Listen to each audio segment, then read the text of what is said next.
The AEW Worlds End pay-per-view from the other night may have been one of the worst the company have ever done. It was a pretty sour way to end this year for AEW, and while there were some bright spots, it wasn't enough to push up what was in the end a very lackluster show. So like and subscribe and let's talk about it. Let's talk about AEW Worlds End 2023.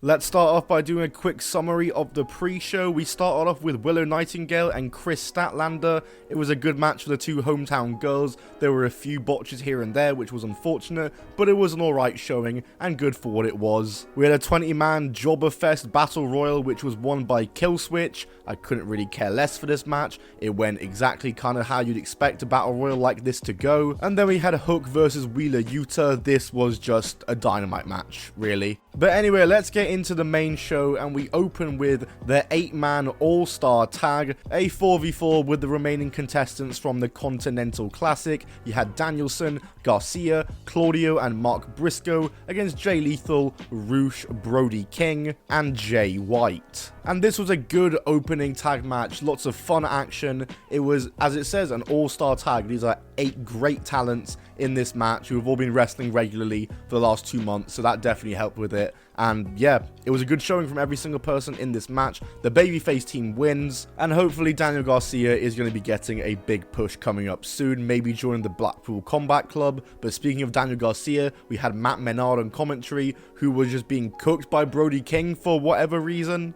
Miro versus Andrade up next, and I was really excited for this match, but man, did it seem like nobody else was, because my god, the crowd were dead for this match, and it felt like they died and went away for a while when this match took place. Andrade is obviously leaving the company. That's been confirmed. It was already kind of known amongst the dirt sheets in the news before this match, so that's probably why. Kind of similar circumstances to Goldberg versus Brock Lesnar. And also Miro is in a very weird place in his AEW career. There's been talk of him refusing to take losses, as well as the fact that this storyline with him and CJ Perry just seemingly is not hitting whatsoever. Miro gets the win. Andrade looks good on his way out, and I'm sure Andrade is probably going to be turning up in WWE tonight on Raw. We had Toni Storm versus Riho up next for the AEW Women's Championship. This was a fine match between the two. Not much noteworthy stuff to talk about, really. It's kind of how you'd expect this match to go. Riho is solid in her aerial offense.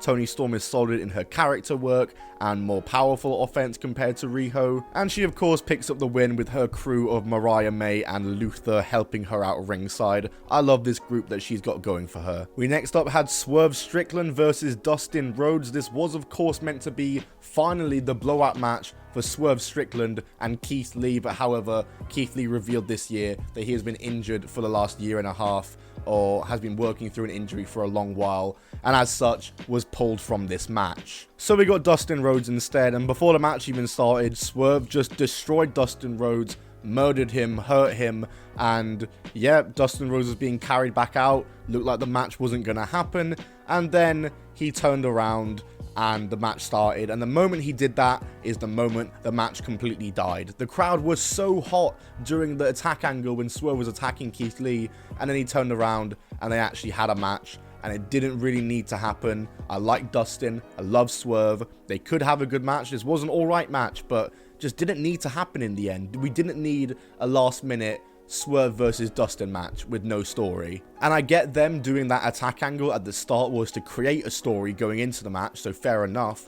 But again, just went on for too long, didn't need to happen. Swerve needs to be winning this match one-sided if it is to happen. And then next up we have another 8-man tag, and I'm just going to go ahead and say it. This is one of the worst AEW matches I have ever seen. I don't even remember who's in it. Hang on, let me check this. Ah yes, it's Sammy Guevara, Sting, Darby Allin, and Chris Jericho against Ricky Starks, Big Bill, Takeshita, and Powerhouse Hobbs. Pointless match with no real story. We were, of course, meant to be getting Ricky Starks and Big Bill against the Golden Jets, but Kenny Omega is now out with indefinite injury, and so as such, we of course got the reunion of Jericho and Guevara, who has had more turns than the Big Show at this point. And this crowd for the match, half of them were there to see Sting, and half of them were there to boo Chris Jericho. NDA chants, Kylie Ray chants. This match just didn't need to happen in the first place, and everything leading up to the event with all the Jericho stuff just helped to kill it even more and made even less people want to see this match. Also, please end this Don Callis stable.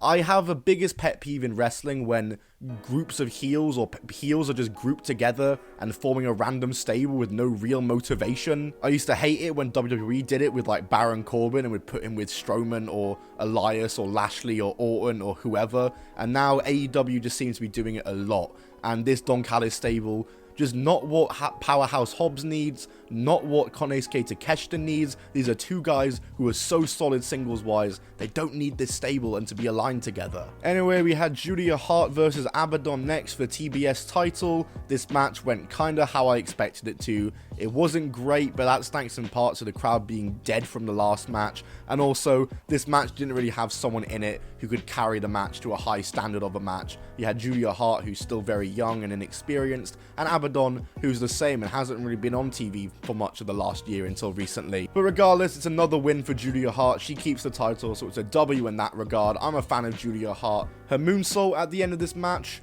wasn't great, but it's all good. She retains. It was a fine match. Went kind of how I expected it to. We then go into Adam Copeland versus Christian Cage, no disqualification match, and this was match of the night, and the crowd were definitely awake for this one. They were very hot for this match, and this entire match was a love letter to Adam Copeland and Christian Cage's feud, and Adam Copeland's career as a whole. There were some mad spots like him jumping off a balcony onto Christian, him powerbombing Nick Wayne off a flaming table. Yes, bit of an unfortunate botch missing the table, but Nick Wayne did sell it very well, and Adam Copeland wins the TNT title with the spear to a thunderous reaction from the crowd. But out comes Killswitch, and remember that Battle Royal he won in the pre-show? Well, that was to earn a TNT title match at any point and any time, and of course, Christian Cage, being the conniving father he is, steals the contract from him and has his immediate rematch with Copeland, spear,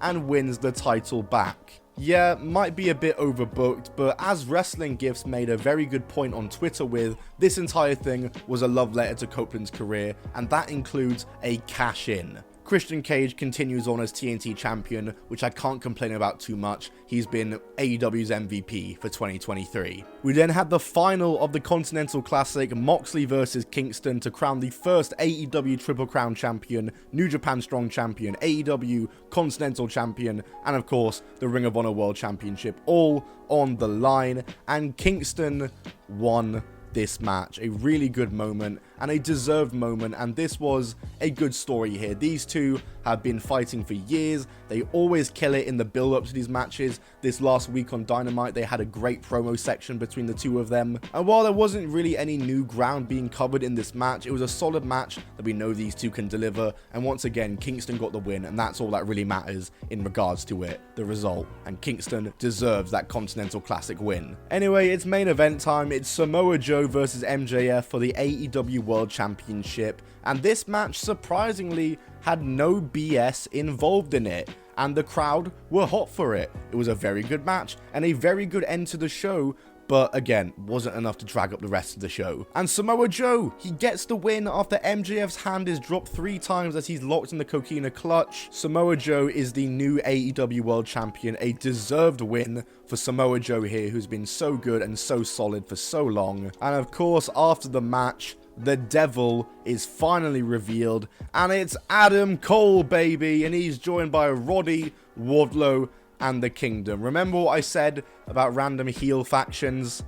Yeah. I'll say this much, the reveal was very, very good. I don't care that it was Adam Cole. I don't care that it might have been a bit predictable. That doesn't make it bad. It's bad for the fact that we don't need another stable. We don't need another stable of heels cutting about, especially one with Wardlow in it, who just last year, or the year before now, beat MJF, the man who went on to win the world title, and he never got a world title match against MJF, or was followed up on in any meaningful way. Now he's just stuck in a stable, just stuck in limbo in another generic heel stable, and that's frustrating. Like I said, good reveal, but I just couldn't care less about having yet another heel faction that we're meant to believe is going to take over the company. How many times have we seen this? Anyway, if I had to rank Worlds End out of the 8 pay-per-views that took place for AEW this year, I would have Worlds End at the solid 8th spot. At number 7, I would have Wrestle Dream because it was kind of forgettable. I don't remember much that happened on that show. It seemed like a fine show, just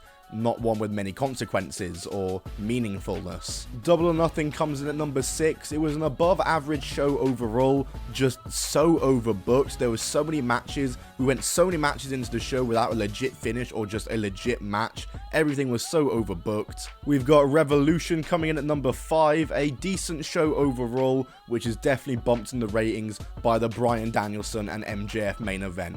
Awesome match between those two. At number 4, we have Forbidden Door. This was a good show just from the in-ring quality. Of course, this is a show where there isn't many storylines going into it because it's a collaboration show. It's mostly focused on in-ring stuff, and I thought the in-ring stuff was very, very solid on this show. At number 3, we have Full Gear. This was a very solid show with a lot of matches I really liked. The 6-man tag to open the show was great fun. The 4-way tag team ladder match, Orange Cassidy and Moxley. I thought Julia Hart, Statlander, and Sky Blue had a great match. And of course, Swerve Strickland versus Hangman Page, the Texas Death Match. Awesome stuff. Then at number 2, we have All Out, a show that by no means had good build whatsoever, but in the end ended up delivering a really good show above expectation. Matches like Moxley and Cassidy was a great match. Danielson versus Starks in the strap match was brilliant. Miro versus Powerhouse Hobbs, an awesome Hoss match. But my number 1 for the year is All In, and that's kind of biased because I was there. CM Punk versus Samoa Joe, oh my god, that match was awesome. Jericho versus Ospreay was sick. Bucks and FTR had another classic, and I loved the main event of MJF and Adam Cole. I know that gets mixed reviews, but I really liked that main event. But let me know what you think in the comments down below, and let me know what videos you guys want to see next. I'll see you on the next one. Goodbye, and keep on rolling.